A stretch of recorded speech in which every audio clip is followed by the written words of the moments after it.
Olá, como vão vocês? Espero que estejam bem, espero que estejam aí em casa, se resguardando aí desse vírus, né? Então aí se protejam, bastante álcool em gel, bastante álcool a 70, lavar bem as mãos, não saiam de casa enquanto essa parte desse vírus, né, não passar. A gente vai aí trabalhar com vocês aí de forma, de forma remota, né? E falando um pouco da química, a gente estava estudando um pouco sobre isso, né? Agora vamos na parte remota aí para a gente conversar um pouquinho sobre isso, né? A nossa química. E hoje nós vamos falar assim da estrutura atômica, né? A estrutura atômica, que é bastante estudada, bastante importante para a gente entender os princípios aí da estrutura atômica, né, como que se iniciou, como que a gente estuda tudo isso, para que serve tudo isso, né? Esse é o princípio do conhecimento da química, na verdade, né? Não é só o que nós vemos aí de conhecer o que é matéria, observação científica, aquilo que vocês viram em laboratório, né? Que tantas informações que vieram aí, né? Nós iniciamos uma aula aí mostrando para vocês, né? O que é substância pura, o que é substância composta, né, o que você tem na sua cozinha, né? Então, assim, a gente agora vai aprofundar um pouco mais. Nós vamos estudar aí um pouco sobre a estrutura da matéria e ver quais são os constituintes, as partículas que constituem a matéria, como ela se organiza, né, de que forma que ela se organiza e quem foram, né, quem foram os cientistas que estudaram, né, alguns de importância que deram aí o início ao estudo da estrutura da matéria. Hoje a física e a química estuda muito sobre isso, né? A física também, com a sua mecânica quântica, estuda também as partículas que foram descobertas, além das que nós conhecemos. Então vamos ver tudo um pouquinho sobre isso, né? E conhecer um pouco mais do que a ciência está fazendo, né? Que a ciência, como que a ciência trabalha no sentido de estudar essas partículas e por que é importante para nós estudarmos isso, né? Mas nós temos, em relação à estrutura atômica, né, o que nós conhecemos a princípio, aquilo que vocês já viram lá no ensino médio, né? Então já vem vendo sobre a química, que a estrutura química é composta aí por algumas partículas que nós já conhecemos, né? Ou seja, com os elétrons, os prótons e os nêutrons. Então, essas partículas que nós já conhecemos aí, que nós já vem estudando desde o ensino fundamental da nossa ciência, desde o ensino médio, que conhecemos que a estrutura atômica é composta por essas partículas, né? Mas Demócrito e Leucipo, os filósofos gregos, lá em 400 anos antes de Cristo, 400 anos antes de Cristo, eles começaram então a estudar a matéria em si, né? E eles estudaram dessa forma: se a gente pegar a matéria e for dividindo a matéria, vamos dividir a matéria até o menor partícula possível, né? O que nós vamos obter? Aí eles, pensando dessa forma, né? Pensando dessa forma, em dividir a matéria até na menor partícula, chegando à menor partícula, então eles deram nome a essa partícula, né? Ou seja, onde não chegaria mais, não deveria mais a possibilidade, não teria mais a possibilidade de divisão do átomo, né? Então, chegando na última partícula, onde a gente não pode dividir mais, né? Essa que não pode dividir mais, ou seja, impossível de dividir, eles chamaram de átomos. Ou seja, tomos significa divisível, a palavra negativa, átomos significa não divisível. Não divisível. Ou seja, a ideia de que eles tinham de que se eu pegasse a matéria e fosse diminuindo até chegar à última porção que eu não pudesse mais dividir, nós teríamos então o átomo, que é uma palavra grega que já vem aí desde o tempo de Demócrito e Leucipo, lá na antiguidade, 400 anos antes de Cristo, né? E muito tempo se passou, né, acreditando-se, inclusive nessa época eles achavam que a matéria era constituída pelo fogo, pelo ar, pela terra, né? Então eles achavam que o fogo era matéria.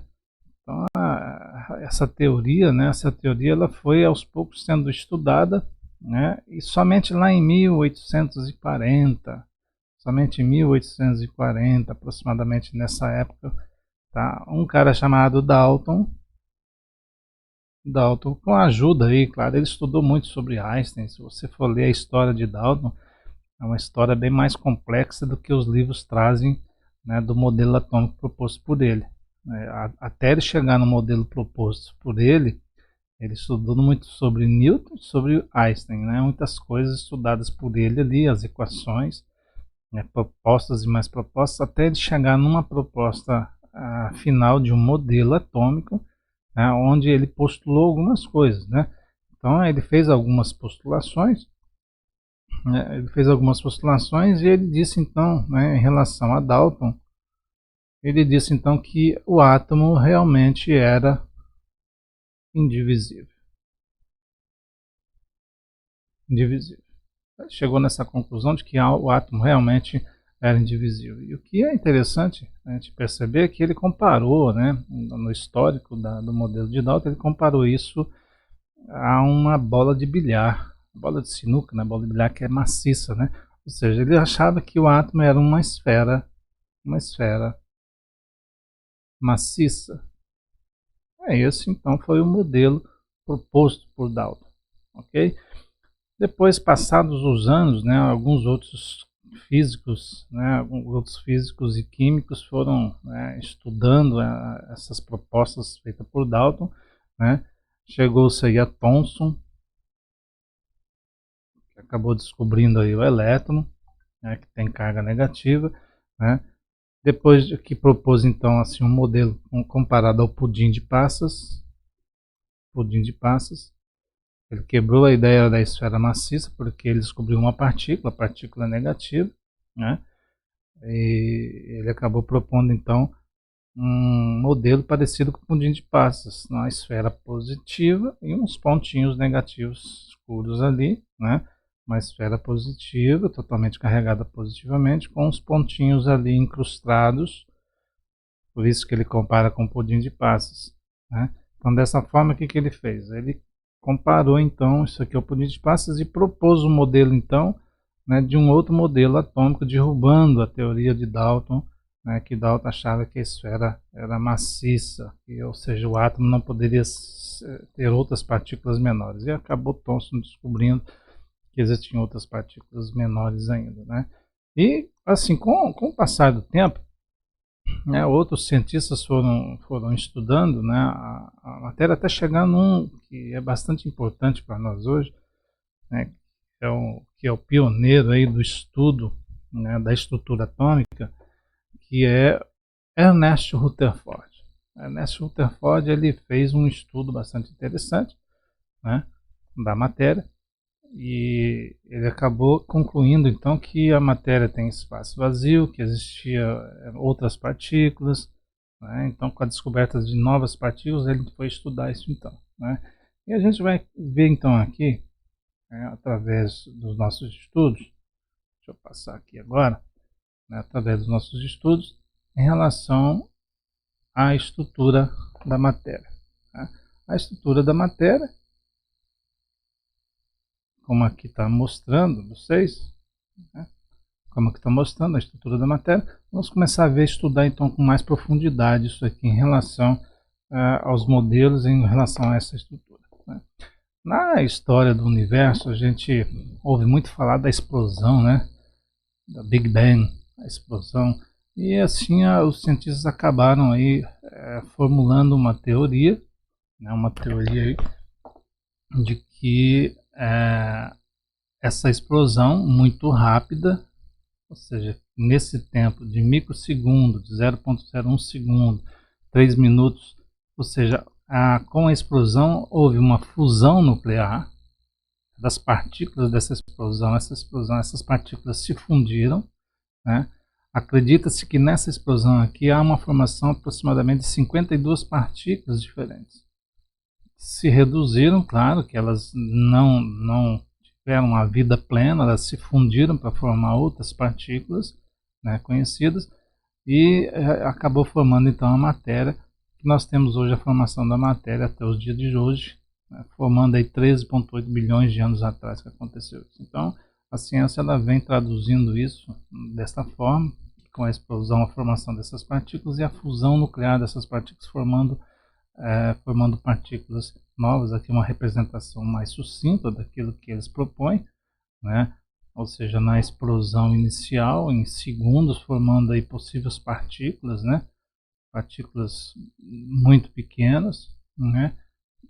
Os núcleos, né? Prótons e nêutrons, depois a fusão desses núcleos, formando os núcleos atômicos, então os elementos químicos, formando então os átomos que nós conhecemos hoje. Então, através dessa explosão, o Big Bang que a ciência vem defendendo, né, com essa formação dos átomos a partir de uma explosão atômica, onde houve formação aí a formação de várias partículas menores, né?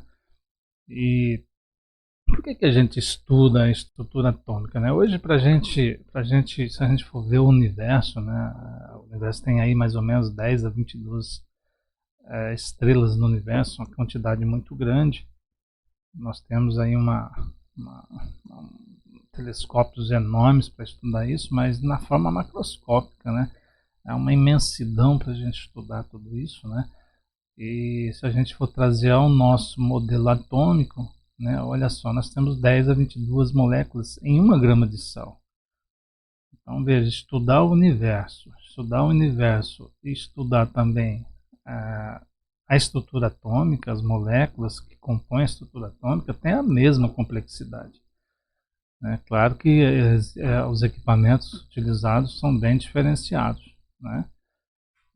Então a gente tem que ter esse tipo de noção, mas também a complexidade é a mesma. A gente tem um mundo desconhecido, né, ainda a ser revelado ainda no mundo da estrutura atômica, que a cada vez mais nós vamos descobrindo elementos novos, partículas novas, né, substâncias novas, 7 milhões de substâncias orgânicas e 700 mil inorgânicas hoje conhecidas. Então esse é o estudo, né, da física, da química, né? E claro que se a gente for falar em termos da nossa visão, né, se a gente for estudar o espectro, né, espectro visível, né, o que a gente consegue observar, né, e através do som também, apenas isso, né, a gente consegue visualizar uma pequena faixa só de reações e ondas que chegam, que nós observamos a olho nu.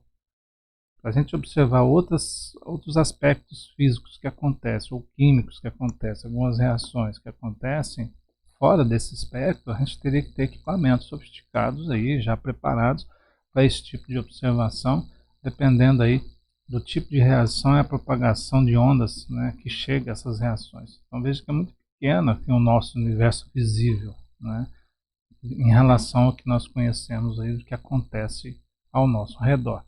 A própria luz solar, quando chega até nós temos as ondas visíveis, tem a ultravioleta, tem a infravermelho, né, que não são visíveis, que chegam até nós, fora as outras ondas também que chegam até nós. Então, o nosso mundo visível é bem limitado, né? Então precisamos aí de equipamentos aí sofisticados. Então aqui, para se ter uma ideia, né, aqui entendendo então os nossos sentidos, né, o que a gente pode observar, a gente pode observar uma maçã a olho nu tranquilamente, mas para mim observar ela da forma, em termos de moléculas, de como elas são rearranjadas, eu preciso de um microscópio, né?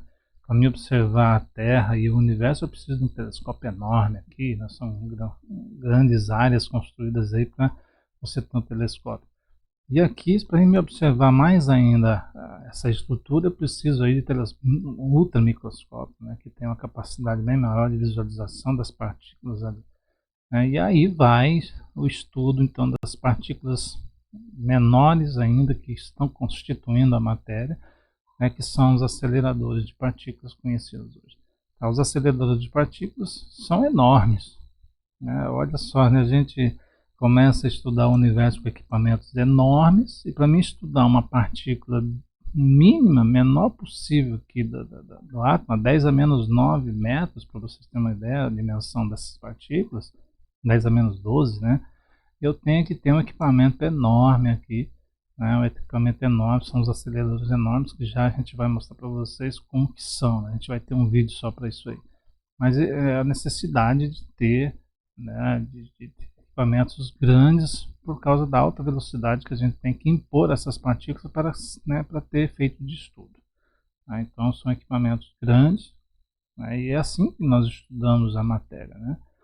E o progresso, né, como diz aqui James Jork, um físico, né, eu adaptei aqui colocando a química também aqui, né, ele só fala da física, mas eu fiz uma adaptação aqui colocando a química, porque o progresso das ciências físicas e químicas tem 3 componentes. O tecnológico, precisamos de tecnologia, né, para a ciência progredir, né, a parte experimental, tem tecnologia, fazer o experimento, né, e traçar uma teoria em relação a isso, né, as previsões, teorias, tudo aquilo que foi estudado em relação ao eixo tecnológico experimental. Eles são interligados, né, mas acredito que a ordem da importância é exatamente essa. Então essa é a ordem da importância. Né. Sem avanço tecnológico, a técnica experimental fica estagnada. Sem as validações e novas descobertas que vêm dos avanços da experiência, as melhores criações da física ou da química, né, teórica definham. Então é verdade, a gente precisa aí de um eixo tecnológico, do avanço tecnológico. A gente está conhecendo aí a tecnologia avançando 200 anos para cá, né, com muito avanço tecnológico, e a gente está vendo aí esse crescimento, né, do conhecimento científico. Tudo isso partindo da parte experimental e levando ao teórico para que a gente possa conhecer. Né. Mas falando um pouco mais aí, nós falamos aí de Dalton, falamos aí de Thomson, né. Agora vamos falar de Rutherford. Ele foi aí o pioneiro. Rutherford, ele não se contentou, né, nas histórias de Thomson, né, de que a descoberta do elétron, depois foi a descoberta do nêutron, do próton. Né. Então, depois dessas descobertas das partículas, ele começou a estudar o comportamento então dessas partículas.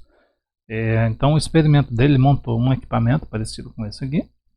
Esse é o equipamento que ele utilizou. Aqui tem um telescópio, aqui, uma luneta, né? E aqui dentro o equipamento utilizado foi parecido com isso aqui.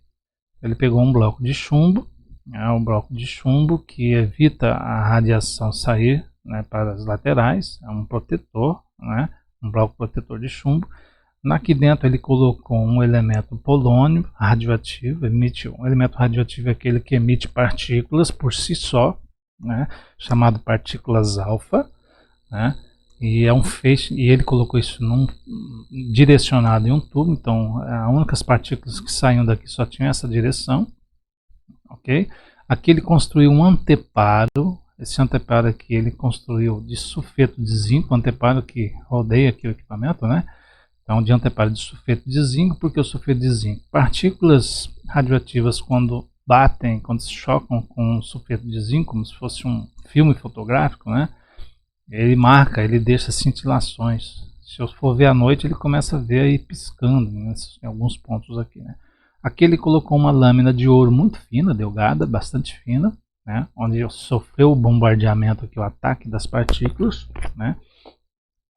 E ele observou então as partículas sendo desviadas. Então algumas partículas se desviaram, outras partículas passaram direto, cintilando aqui, sem ser desviadas, e outras partículas foram ricocheteadas, ou seja, elas bateram na lâmina e voltaram, cintilaram na parte de trás aqui, implicando que a partícula estava chocando e retornando, né? Foi ricocheteada, ou seja, voltou para, né, para essas direções aqui antes da placa de ouro. Então ele fez uma conclusão, ele concluiu então que o átomo tem um espaço vazio.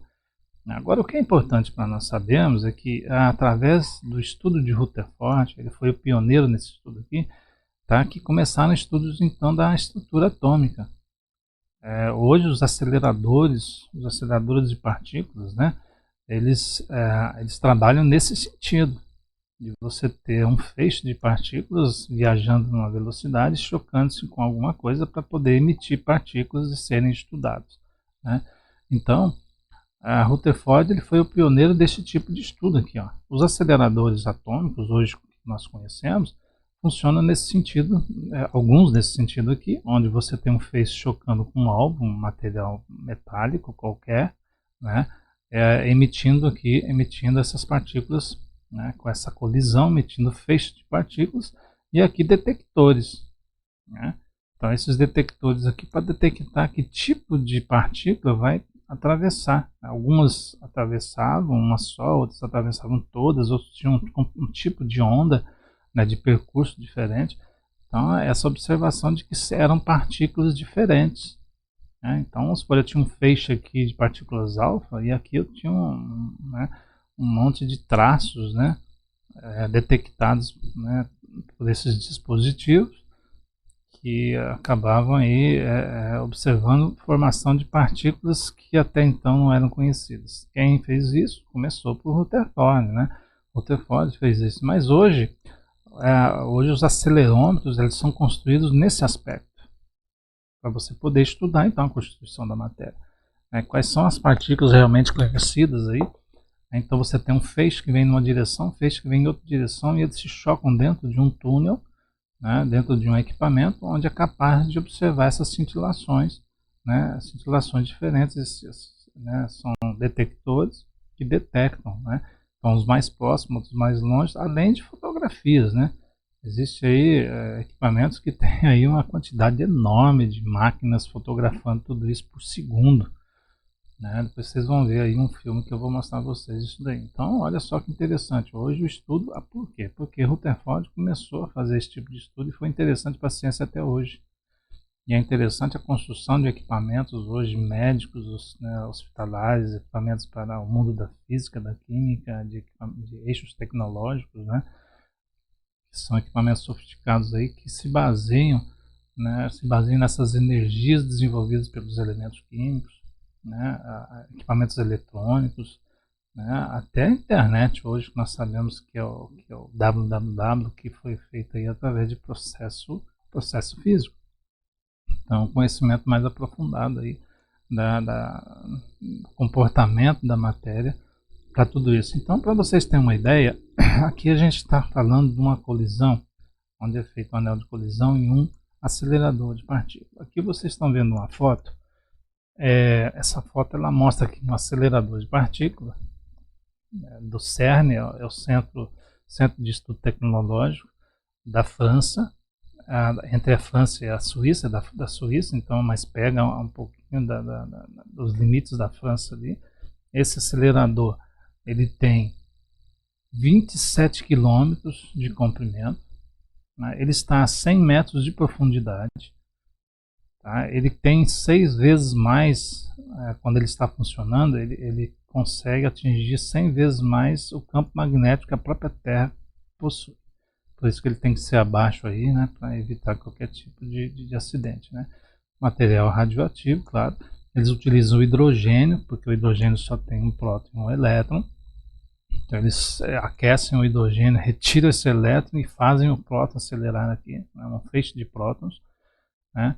Então nós temos aqui alguns detectores, alguns equipamentos, né, que servem justamente para você detectar quais são as partículas, né, quais são as energias envolvidas, qual é o comportamento das ondas. Né? Então são equipamentos, cada equipamento que você está vendo aqui, o CMS, LHC, o Atlas e a Alice, cada equipamento aqui serve para estudo do comportamento, de um tipo de comportamento. É onda, se é massa, qual a energia, quais são as partículas que foram depois produzidas depois desse encontro, e aí vai. Então esse é o LHC, construído aí, né, na Suíça. São vários países, né, que auxiliam, né, inclusive tem alguns brasileiros que trabalham ali. O Brasil está incluído nessa proposta. Então outros países também, porque auxilia também em recursos para manter isso aqui, porque é um gasto muito grande de dinheiro para você poder desenvolver. E com o estudo dessas partículas, né, desse centro de acelerador de partículas, muitos equipamentos são construídos, né, para vocês terem uma ideia. Mas é importante a gente conhecer um pouco, né, da estrutura, né, de como que é feito esses equipamentos. Então nós vamos ver um vídeo agora, um vídeo aí de 29 minutos mais ou menos, tenham paciência. É um vídeo bastante interessante que vai mostrar o CERN, esse local que eu mostrei a vocês aí, né, vai mostrar justamente onde é construído lá na Suíça. É um vídeo da TV Cultura, né, bastante interessante, e que vocês, né, prestem bem atenção nesse vídeo, e que vocês possam aprender mais um pouco sobre acelerador de partículas, né, porque é importante para nós. Hoje o estudo da estrutura atômica ela não se baseia somente em prótons, elétrons e nêutrons. Nós temos aí uma diversidade de partículas que foram conhecidas, que são os quarks, os leptons, né, são outras partículas que foram conhecidas, né, a partícula de Deus, se você nunca ouviu falar em partícula de Deus, né, que é a partícula de Higgs, né, que foi observada por Higgs, ela foi teoricamente proposta por Higgs em 1964, décadas depois que ele foi então encontrada essa partícula. Eles vasculharam essa partícula, né, pela proposta de Higgs, vasculharam até que acharam a partícula, né, numa das explosões, um dos encontros, né, explosões, um desses aceleradores de encontro de partículas, né. Então bastante interessante. Tá? Então vamos ver o vídeo e já nós retornamos.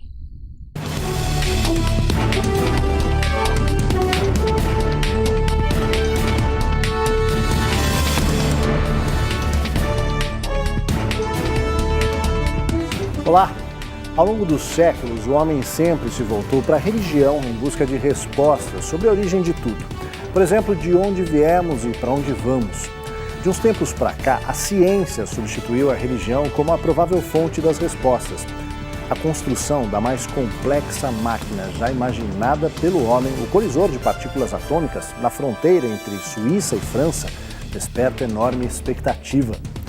É dali que podem sair as explicações para a origem do universo e de tudo que conhecemos. Uma equipe da TV Cultura esteve lá e ouviu os cientistas que participam dessa fantástica aventura em busca do conhecimento. A matéria de capa está começando, fique com a gente.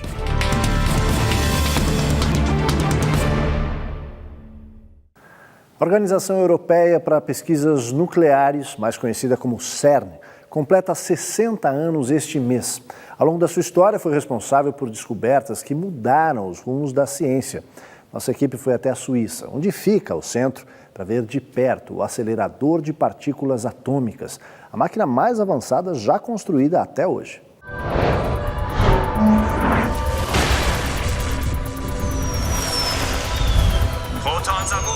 Um terrorista arranca o olho de um pesquisador e invade o maior centro de pesquisas nucleares do mundo, em Genebra.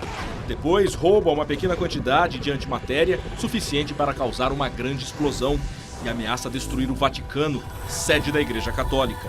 Os minutos iniciais de Anjos e Demônios, filme baseado no best-seller do escritor Dan Brown, deram fama ao CERN, mas quase tudo o que se viu no cinema não passa de ficção. Na realidade, os Anjos e Demônios dão lugar a cerca de 10 mil pesquisadores de mais de 110 países. O CERN é um laboratório para o mundo, com uma missão ambiciosa: responder a perguntas como do que é feito o universo e como ele se tornou o que é hoje. Questões que mexem com os mais profundos conceitos da física e da vida. Nós estamos sempre trabalhando na fronteira do conhecimento. Então, e não é romantismo, quer dizer, a grande alegria da gente é saber que tem sempre perguntas a serem respondidas. Sempre que ultrapassou esta fronteira, o CERN fez história e mudou a ciência. Fundado em 1954, o Centro Europeu marcou um gol no início dos anos 80 com a descoberta de duas partículas subatômicas, chamadas bósons W e Z. O fato deu aos cientistas Carlo Rubbia e Simon van der Meer o Prêmio Nobel de Física em 1984. Quase 30 anos depois, em julho de 2012, o CERN conseguiu outro feito ao anunciar a descoberta do famoso bóson de Higgs, a partícula de Deus. Mais um prêmio Nobel e um importante passo para desvendar os mistérios da origem do universo. Outras descobertas também fizeram sucesso.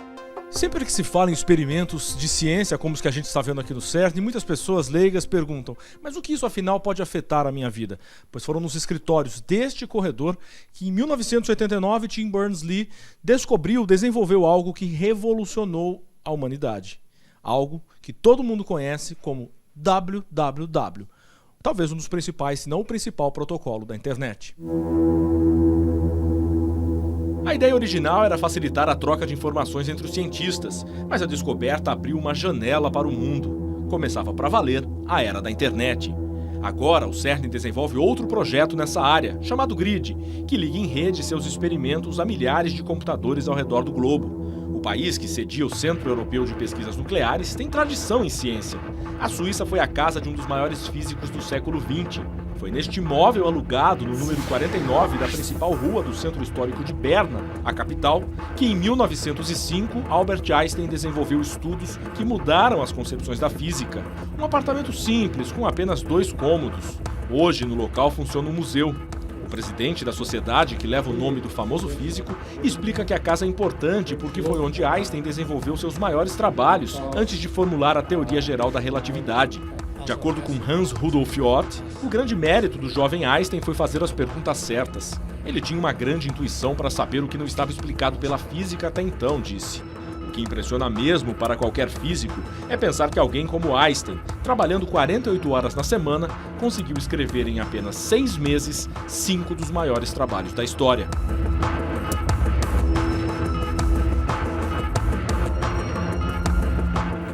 A descoberta do bóson de Higgs foi feita num acelerador de partículas, a fantástica máquina que pode ajudar na descoberta das origens do universo. A equipe da TV Cultura percorreu as instalações do laboratório, que se estende por uma ampla área na fronteira entre a Suíça e a França. Um círculo de 27 quilômetros na divisa entre a Suíça e a França, aos pés do Monte Jura e às margens do Lago Genebra. É o eixo principal do LHC, o Grande Colisor de Hadrons, uma máquina que promove colisões de feixes de prótons ou íons, criando uma chuva de partículas. Elas são identificadas nos detectores, que ficam nas cavernas do LHC. Cada detector tem um objetivo. Nós visitamos 2, o Atlas e o CMS. Isso só foi possível porque desde fevereiro de 2013 o acelerador está desligado. Parada técnica para manutenção e atualização dos equipamentos. As colisões devem voltar em 2015. Quando está em atividade, o complexo consome tanta energia que daria para abastecer uma cidade de 300 mil habitantes e gera um campo magnético 100 mil vezes maior que o da Terra. Cada ciclo de colisões dura até 20 horas. Nesse período, um próton, por exemplo, chega a andar mais de 10 bilhões de quilômetros, suficiente para ir ao planeta Netuno e voltar. São 11.245 voltas no acelerador a cada segundo. Durante a experiência, os detectores medem a trajetória e a energia das partículas após as colisões. Identificam o caminho que elas fizeram e a carga que deixaram ao cruzar certas barreiras. É com base nestas informações que os cientistas sabem se uma partícula é nova. Segundo o próprio Centro Europeu, as lições aprendidas aqui podem levar o homem às profundezas do universo. Um verdadeiro mergulho rumo ao desconhecido. Mas para chegar lá...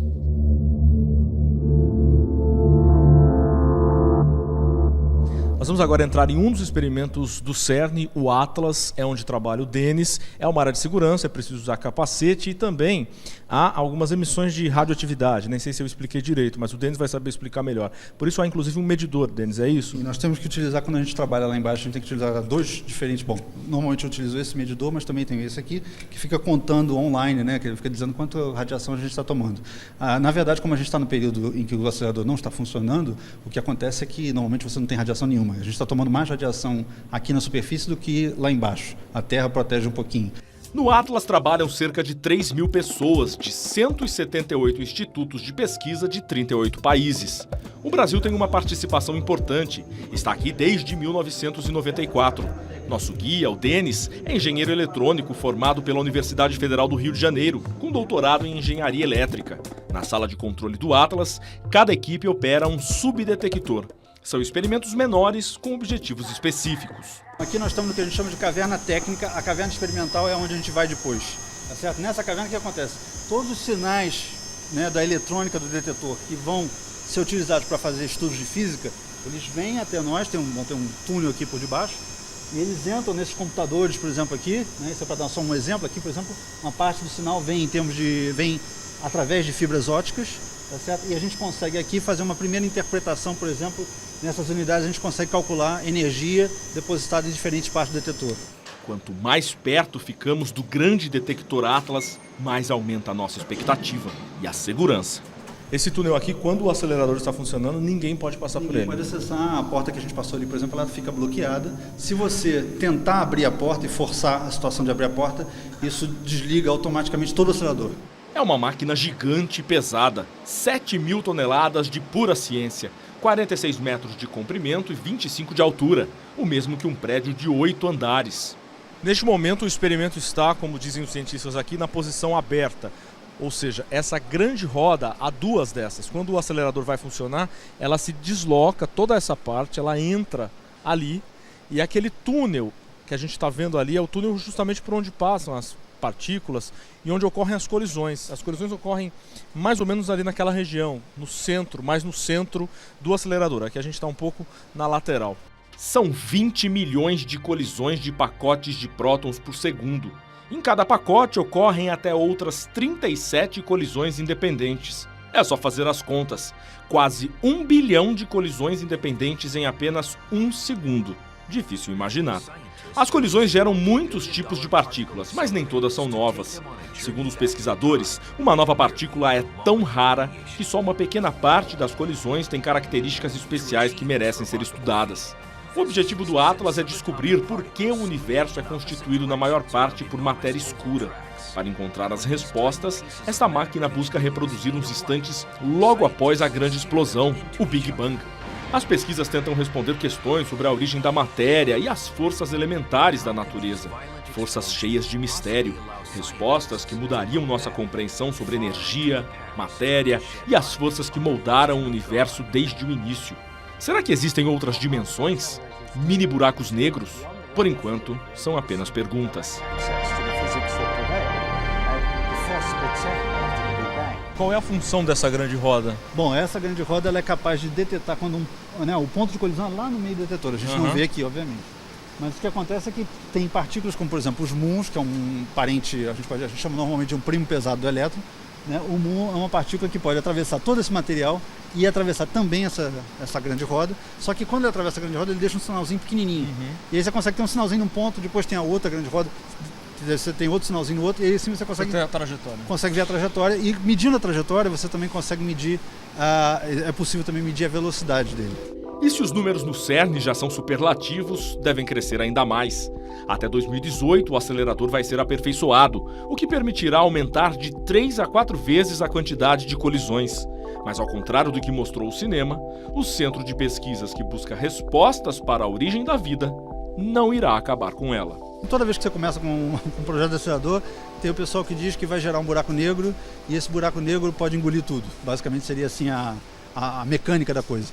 Mas isso a gente sabe que não tem o menor sentido você falar nisso, porque a experiência que a gente faz aqui, embora envolva uma quantidade muito grande de energia, a gente sabe, por exemplo, da existência de raios cósmicos que vêm, né, de galáxias e tudo mais, que tem energia muito maior do que a gente consegue produzir aqui. Aqui a gente consegue produzir bastante energia de uma forma bem controlada. O raio cósmico a gente não tem esse controle, a gente não sabe de onde vem, quando ele vem, mas eles têm energia muito maior.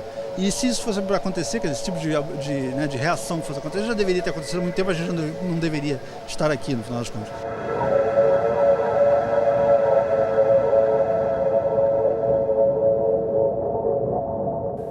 O acelerador de partículas é tão grande que foi preciso cruzar a fronteira e ir até a França para conhecer outra caverna laboratório do CERN.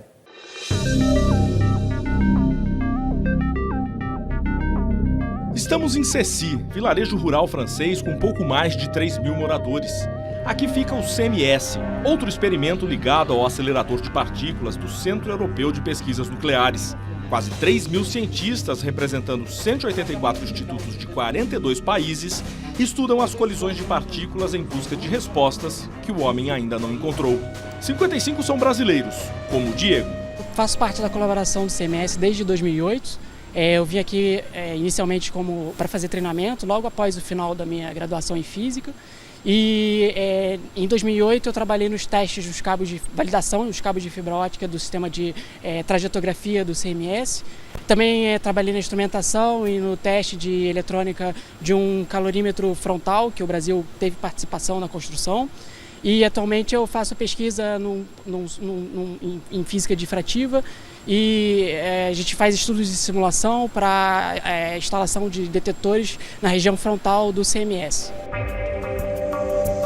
Além do Diego, quem vai nos guiar pelo CMS é o português José Carlos, o Zé Carioca. Ele é formado em engenharia eletrônica e eletricidade industrial. Como no Atlas, o experimento fica no subsolo, a quase 100 metros. O caminho até lá passa por um rigoroso esquema de segurança. Há um procedimento de acesso, a porta vai abrir e, ao abrir, vamos ter que fazer a identificação pela íris dos olhos, dos dois olhos e vivos. Esta coisa tem que abrir e fechar o olho, tem que modular com uma modulação que há ali de luz, muito mais inteligente que o do filme, né? Que o homem arranca o olho e passa aí o olho e abre a porta. Aqui não funciona. Nem um filme funciona porque tem que abrir e fechar ao mesmo tempo que a modulação aqui funciona. Só assim é o acesso. Isto garante, só voltar atrás, tem 7 lasers cruzando esta caixa, 7 lasers, para evitar que você venha junto comigo e vamos entrar os dois e ele vai ver, espera aí, 4 pernas, 2 cabeças, o Zé está muito diferente, não era assim antes. Imagine uma câmera fotográfica com 100 milhões de canais e capacidade para tirar 40 milhões de fotos por segundo. É basicamente o que faz esta máquina de 14 mil toneladas e 15 metros de diâmetro.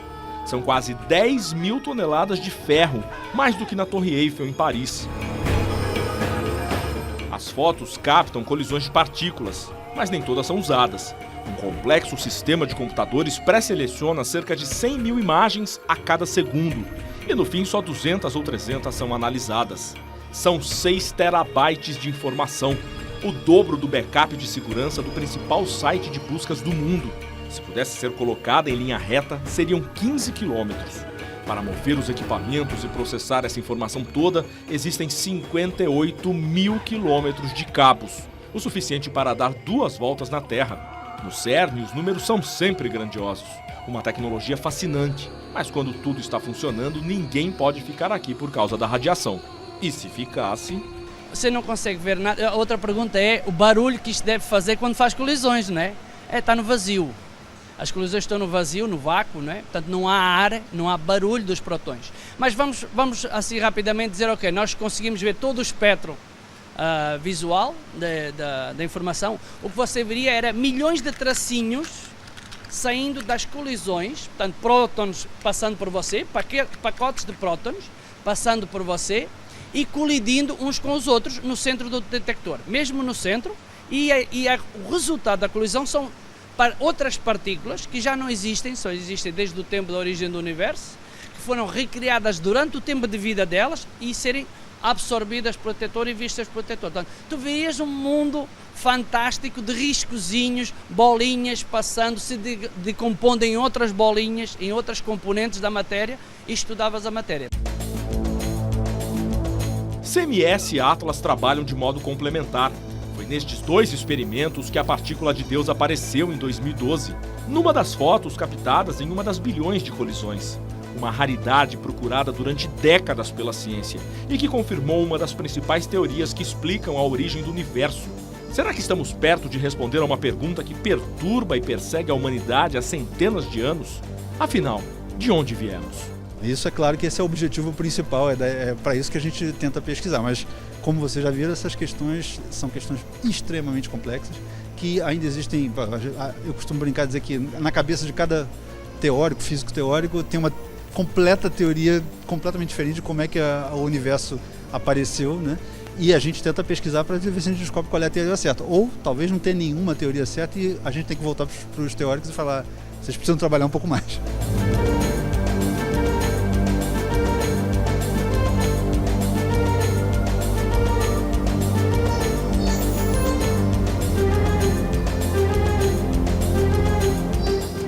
Em instantes, cientistas explicam o porquê das buscas pela chamada partícula divina e mais, a tentativa de responder à pergunta fundamental: o que havia antes do Big Bang, a grande explosão que deu origem ao universo?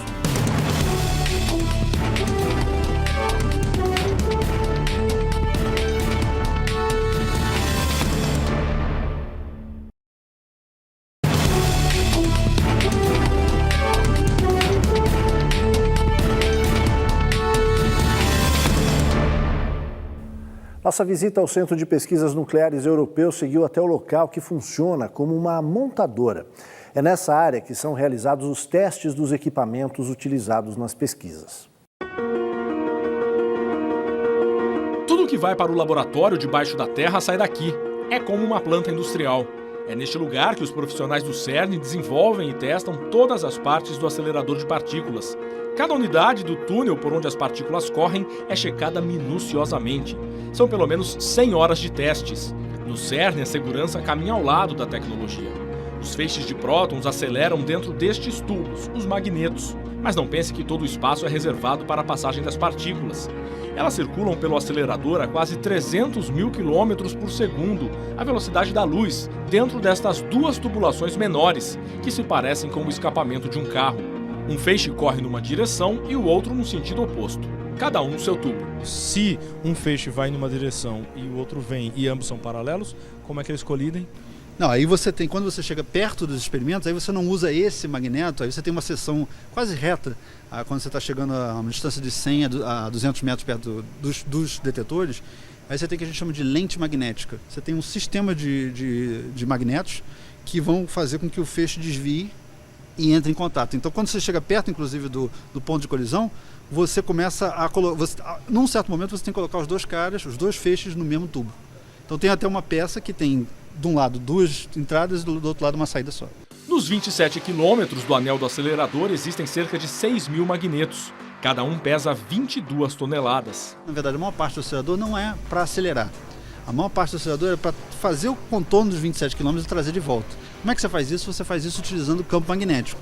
Os campos elétricos fornecem energia e os campos magnéticos guiam os feixes de partículas pelos tubos.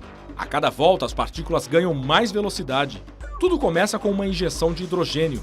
Aquecido, o gás perde os elétrons e sobram os prótons, que se tornam uma espécie de combustível das experiências. As partículas são aceleradas dentro do LHC neste outro tubo. Durante o funcionamento, o acelerador usa muita energia. Por isso, precisa ser resfriado com gás hélio a 271 graus negativos. Só para se ter uma ideia, quando a máquina para, são necessárias 6 semanas só para os equipamentos atingirem a temperatura ambiente. Para fazer os experimentos, os pesquisadores do CERN desenvolvem tecnologias em diversas áreas, como a microeletrônica, novidades que já estão sendo aplicadas por muitas companhias e laboratórios ao redor do mundo. A medicina também se beneficia, principalmente com novas técnicas para diagnósticos. Esse tipo de material pode ser utilizado, tem um projeto, por exemplo, que já está acontecendo há bastante tempo, tem inclusive outros que depois vieram, que o cara pega um material exatamente igual a esse e tenta conectar esse material com o nervo óptico para pessoas que perderam, por exemplo, o uso da retina. A retina do cara pifou, o cara teve um glaucoma, alguma coisa assim, então você conecta esse cara, né, esse material que consegue ter a mesma resolução espacial e o cara começa a ver pontos de luz. Então, talvez o cara nunca vai conseguir ler um livro com aquilo, mas ele já consegue ver uma imagem. Isso para muitas pessoas, para uma pessoa que está cega, não tem como você, um deficiente visual, você não tem como, né, não avaliar, né, a importância disso. Avanços como este só são possíveis porque no CERN as equipes buscam sempre ir além das fronteiras, mesmo sem saber exatamente o que vão encontrar. Imagina se o pessoal que estava estudando no começo, né, em 1900 e pouco, que começou a estudar os elétrons e tudo mais, começasse a parar para se perguntar para que isso serve, eu acho que isso não serve para nada e tal, e de repente o cara não ia fazer nada com aquilo. E olha a revolução que nós temos, né? O microfone, câmera, tudo isso que a gente tem aqui, que é tudo baseado na energia elétrica, é tudo baseado no elétron, na partícula fundamental elétrica. Então a pesquisa de base, como a gente chama, pesquisa básica que a gente faz aqui no CERN, ela é obviamente uma pesquisa que por vezes, e na possível quando você fala de coisas tipo bóson de Higgs e tudo mais, que parecem um tanto quanto esotéricas, né? São coisas que você não consegue ver imediatamente uma aplicação. Realmente, por vezes, a gente vai talvez encontrar aplicações daqui a 100, 200 anos. Ninguém pode dizer esse momento.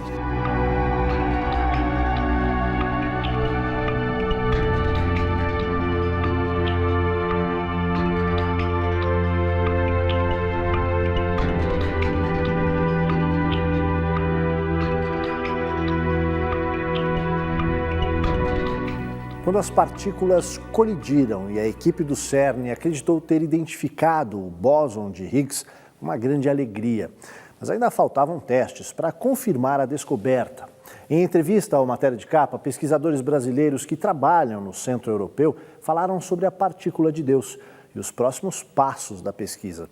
Será que a ciência está perto de responder a pergunta o que havia antes do Big Bang, a explosão que deu origem ao universo? De fato, hoje nós podemos dizer sim, nós temos um bóson de Higgs. Mas há outras questões ainda que precisam ser resolvidas, respondidas, principalmente com relação a áreas ligadas à matéria escura, energia escura, tópicos da teoria de supersimetria, que ainda não foram possíveis de serem explorados com essa energia de colisão que nós tivemos até agora. Então, é todo um projeto, né? Você diz assim, mas o bóson de Higgs era a menina dos olhos do LHC, mas essa é uma máquina tão extraordinária que ainda há tanta física por se explorar que nós temos um projeto de execução de paradas e retomada de dados pelos próximos 20 anos. É verdade que o bóson de Higgs é uma partícula, como a Mari Silva falou, que ela é fundamental. Era um ponto que estava faltando ali para você ter esse modelo padrão completo. O modelo padrão já explicava todos os diferentes tipos de partículas que a gente podia observar, todos os tipos de interação que a gente consegue reproduzir no laboratório, mas ele não explicava, por exemplo, por que uma partícula tal tem uma massa maior do que a outra. E se você não tivesse essa chave para completar a coisa, você não tinha uma explicação consistente do universo. No próximo bloco, as pesquisas do CERN exigem investimentos de bilhões, mas os cientistas acreditam na importância dos resultados.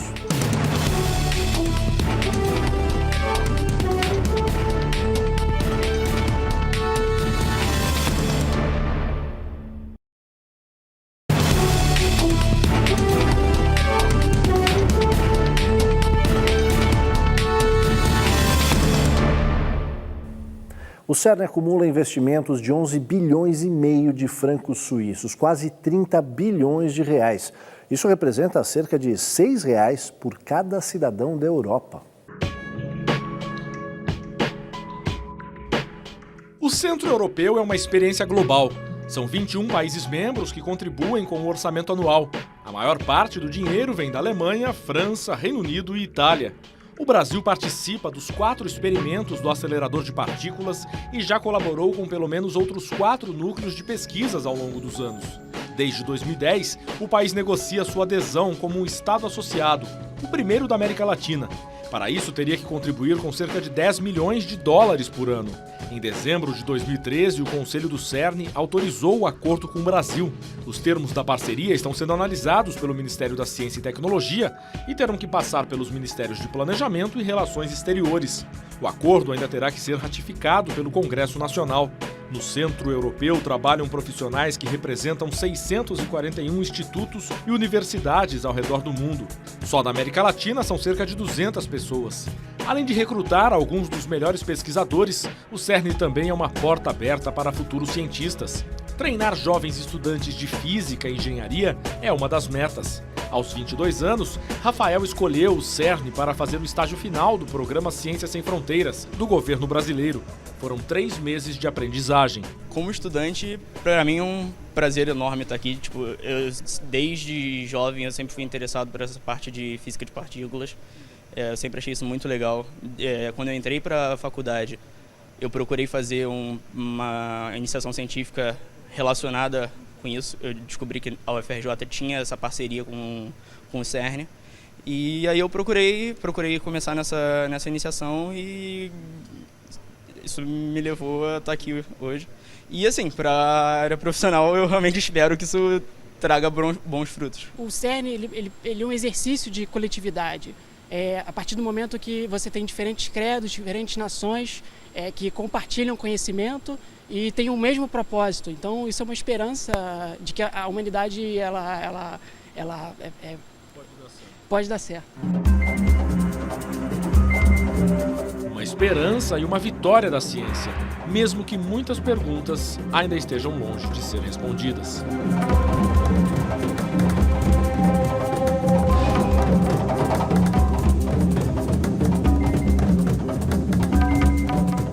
Levando-se em conta que a civilização atual tem apenas 2.000 anos, parece que foi ontem que os romanos andaram pela Europa, África e Ásia, espalhando os traços da sua cultura.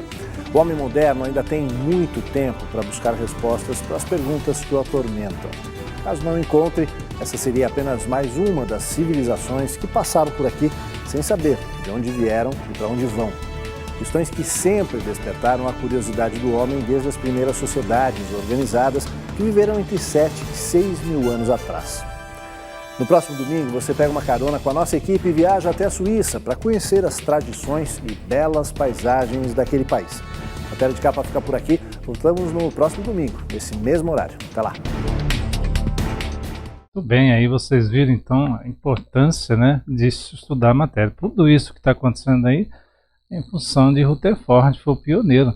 Graças àquele experimento dele, aquele primeiro estudo que ele fez em relação a bombardear uma lâmina de ouro, né, a ciência evoluiu muito e olha só o que estão fazendo hoje. Vocês viram o vídeo aí da importância, quantos equipamentos científicos nós conhecemos hoje graças a esses estudos da estrutura da matéria que nós estamos vendo aí. E um fato importante, Rutherford propôs um modelo na época. Tá? Na época ele propôs um modelo planetário, né, um modelo planetário onde os elétrons giram em torno de um núcleo, né?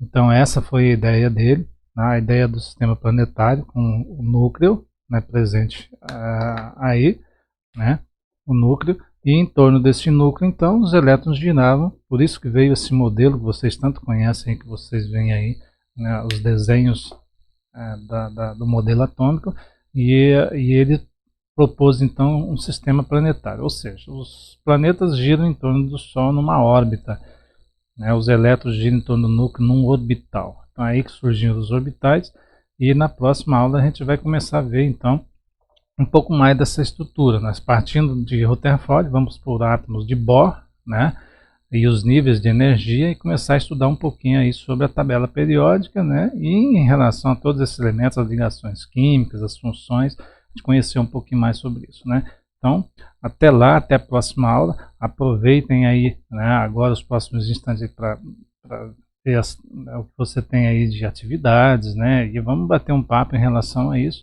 na estrutura do átomo, que é esse, né, pontapé inicial que nós falamos aí em relação a essa estrutura fabulosa que tem o átomo, para a gente conhecer mais. Então, até a próxima aula aí com vocês, ok?